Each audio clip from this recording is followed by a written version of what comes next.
I just got back from a trip in Lightning Ridge helping Saxon out with his mining operation, and while I was there, one of my very closest friends and my father's friends asked me if I could cut an opal. He just mined this not long ago and it looks absolutely beautiful. So everything's really black about it. It's 140 carats, so it's huge. And it has one color bar. It's got many, but it has one color bar that looks like it could cut a 10 carat, absolutely beautiful gem. Now I've got a few issues with it. My gem torch does not penetrate the color or the potch or anything on this piece. So that means that everything is pretty much going to be black or full of potch. But let's get on the wheel and let's see if we can cut a beautiful gem for my friend. All right, we're just going to do a little bit of a cleanup on this skin of the piece. Now I can see that there's more than one color bar going in, but the main one is sitting just on top right here. And so another color bar below, which we'll concentrate on after the fact, but the main one is going to be that. So I'm just going to start cleaning up that skin so we can get a good idea of what's inside, and then we will probably look into possibly slicing it through that sand where the two knobbies have joined together over many years. Alrighty, let's get this going.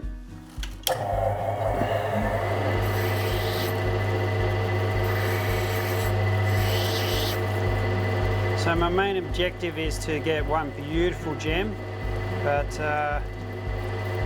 that will depend on where these where the potch lines actually go in the stone.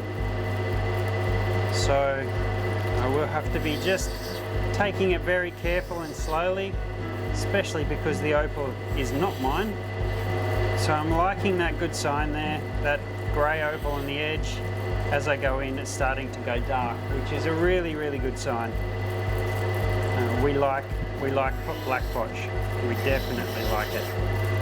Alright, so there's magical colour everywhere here. Let's have a quick look at the back of this piece. Even beautiful green colour on there as well. Wow. So magical green, aqua blue, going all the way around there. Tells me that there's possibly a chance, if we take that potch off the top, that it may be one clean bar with one big beautiful gem sitting there, and that would be pretty special. This sand here does protrude in a little bit, and so just by touching the wheel there I can see that it's actually not as dire as it looks on the outside. It looks like it will come off, but by studying the piece I think we're going to make sure that that's the main stone, and this sand here we're going to slice right through that, take this piece off, get a better idea of what's going on in there, because there's maybe another gem sitting down deep, and if there is, then we're going to work on possibly two gems or a double-sided gem. So, oh boy, this is really, really scary. Now, another thing that I can see deep inside is a sand spot. I don't know if you can see that in there, but there is sand deep inside this color bar. So that's making me feel a lot more comfortable about slicing through that sand line. Let's give that a go.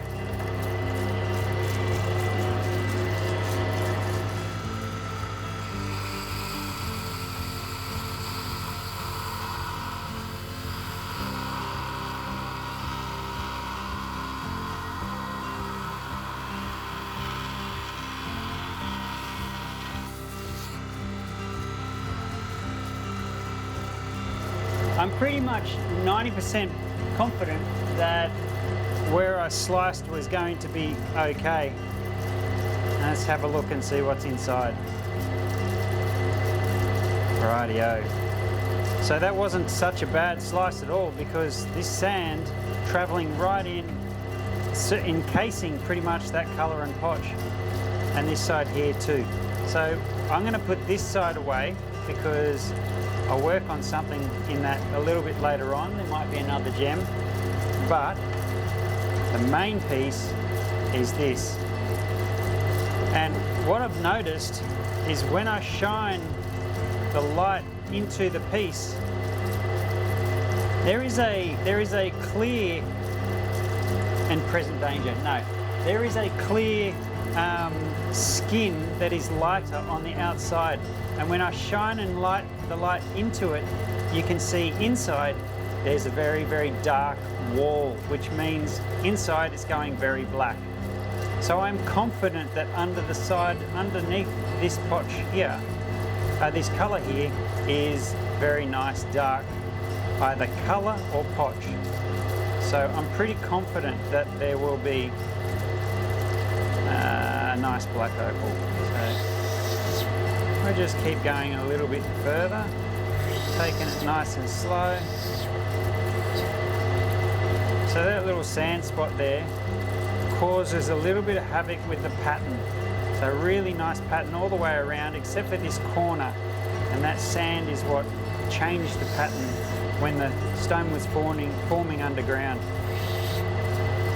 Oh wow. But this, I dare say this is going to be an unbelievable gem. Get rid of some of the excess on the back. So there is another colour bar on the back, but I will say that the colour is nowhere near the quality of the colour on the top. So that's going to be either a secondary thought or I am going to maybe even forego that colour for this, because that is my main concern, is to get a very nice gem out of that. Jeez, look at that colour there. Look at that colour. If that travels from there to there, that is going to be an absolute winner. And in saying that, I think it's time. I'm going in.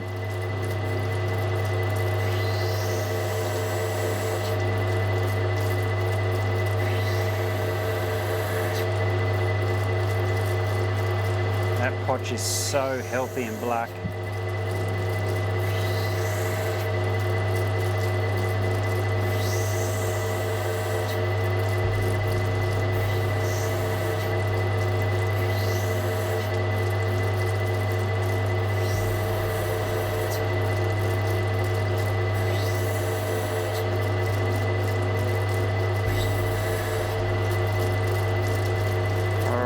Getting very close to the bar.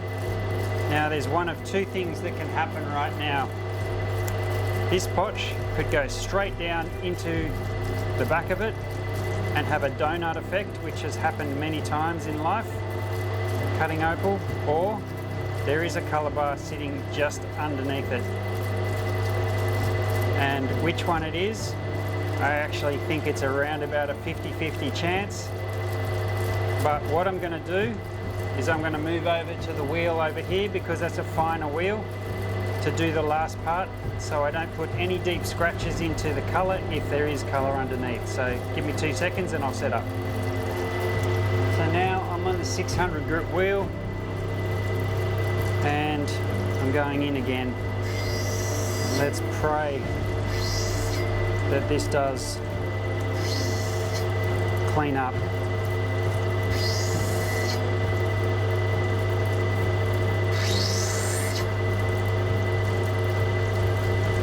I can see that it did. It's starting to donut in a little bit. Oh my goodness, I'm so nervous. So these sand spots here, they cannot be there. So I'm just going to actually bring them in. And it is shrinking. So that big black blob is starting to shrink. Oh, talk about adrenaline. Come on, shrink please, shrink.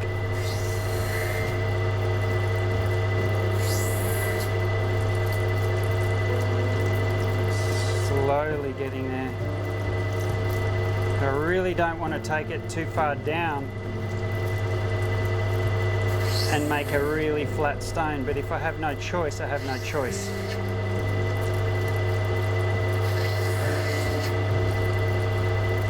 It's slowly shrinking.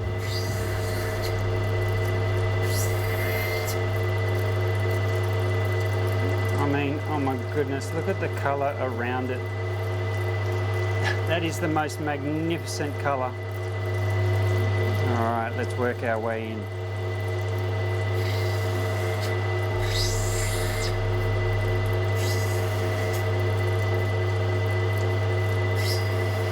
Come on.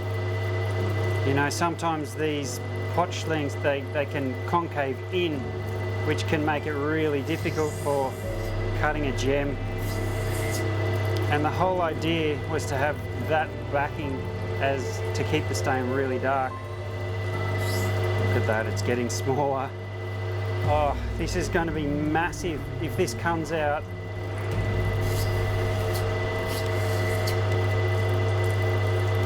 Come on, baby. Come on, baby.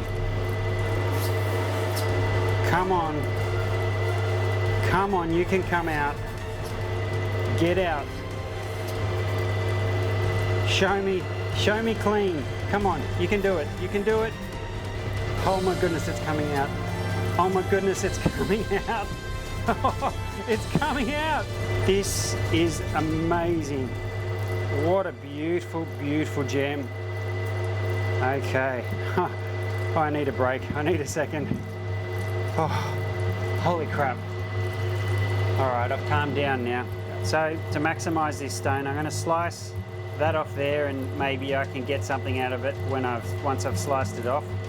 And we're going to go for a beautiful, beautiful gem there. Magnificent color. Absolutely magnificent color. So I'll just get that slice done. Alrighty. So I just sliced that little bit off there, and it does look like there may be a gem inside this little piece. So I'm just going to put that next to the other piece, and now we're going to work on this guy. Try and get the best gem we possibly can out of this fella. So with that potch on the back, or that colour bar there, we may have a double-sided stone, but I'm not going to bank on it because I want this to be the best first. No questions asked.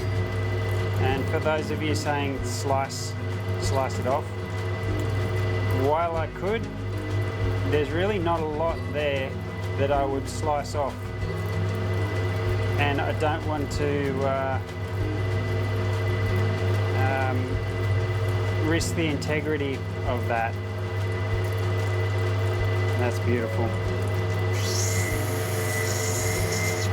So I might go back to the wheel over here, to the little bit rougher wheel, just to get all that off the back. The risk in this stone was very, very high. Very high. And we still have a fair amount of risk because we haven't dried the stone out to see whether there's any natural cracks in it, or web lines or things that can dry out. So we'll just take some of this off the back. And so that these other colour bars really are not as strong as you can see there. They're not as strong as that. So really not worth risking slicing that top gem off for a possible extra $1,000. I would say that I would forego that $1,000 because it's a risk. It's definitely a risk on the top of the gem.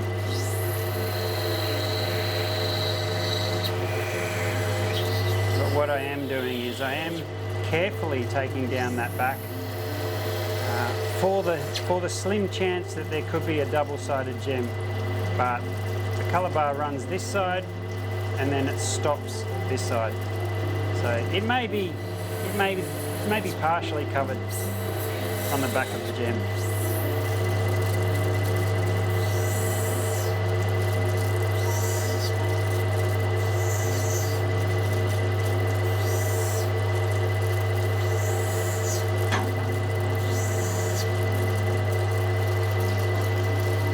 Honey, I'm videoing, just to let you know.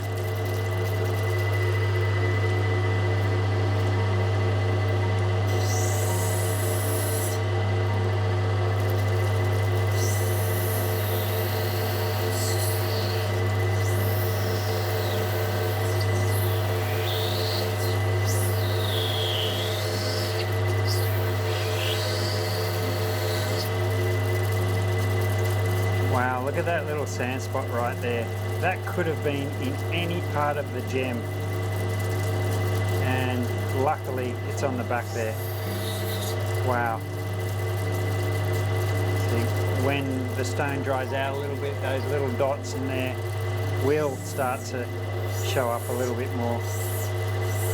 The risks of opal. All right, I think we're ready to put this guy on the dopstick. So I've left a little bit of the black potch right in the center so that when I go onto the finer wheels I can work that out without losing any more color on the top. That's magnificent.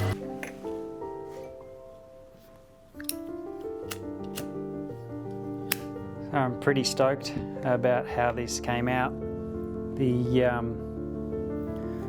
opal's a lot bigger than I actually thought it would be. So actually I might just quickly weigh it and just see how many carats it is just as a rub, because I was thinking around the 8 to 10 carats, but it could be very many more. So let's have a look. 16.40, so let's say it will probably be around about 12 to 14 carats finished. So that's pretty cool. Very happy with that.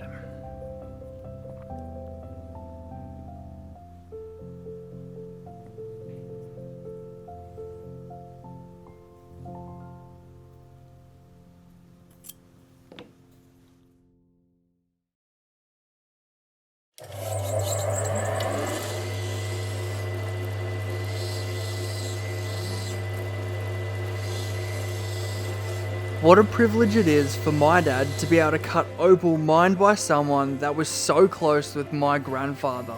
And I know he's thinking it too, because he takes great pride when cutting these gems. And this is also a great thing for myself, because then I get to see opal that I wouldn't normally see get cut. And the more I see from different fields, I can then relate back to that memory. And this will help me decide how stones are going to cut that I might cross paths with down the track. Because I don't think Dad plans to look over my shoulder every time I buy a gem for the next 30 years. And to give you an update on the mining situation, we are so close, less than 2 weeks away from getting underground.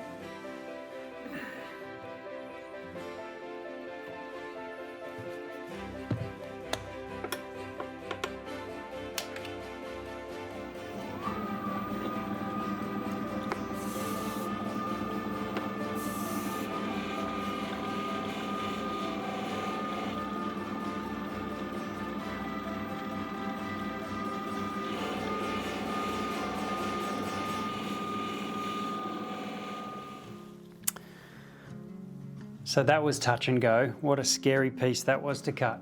It could have very easily had that black potch go right down into the colour. But anyway, let's give it a weigh. That's 14.59.